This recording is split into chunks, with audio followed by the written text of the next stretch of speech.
আলহামদুলিল্লাহি ওয়াহদাহ ওয়াসসালাতু ওয়াসসালামু আলা মান লা নাবিয়্যা বা'দাহ আম্মা বা'দ।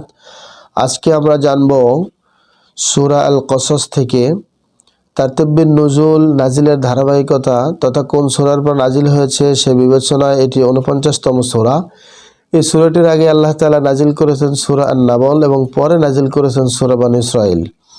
তারতিবুল মাসহাব তথা বর্তমান কোরআন মাজিদের বিন্যাস অনুযায়ী এটি 28 নম্বর সূরা।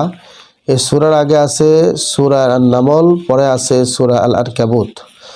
এই সূরাটিতে আয়াত আছে 88টি এবং সূরা নম্বর 28। সূরাটি মাক্কি, কেননা এটা মাক্কি যুগের শেষ দিকে নাজিল হয়েছে।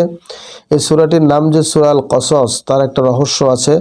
আমরা সকলেই জানি কসস শব্দের অর্থ হলো গল্প বা ঘটনা।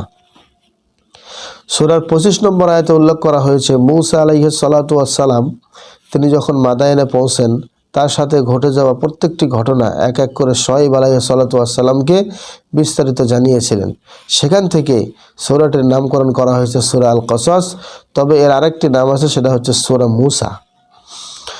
এই ছিল সূরাটির নামের রহস্য। এবার জানব মেজর থিম হলো তিনটি: 1, মূসা আলাইহিস সালাম ও তার শৈশবের ঘটনা; 2, ধন সম্পদের ক্ষণস্থায়িত্ব বর্ণনা; 3, রাসূল সাল্লাল্লাহু আলাইহি ওয়াসাল্লামের প্রতি নির্দেশনা।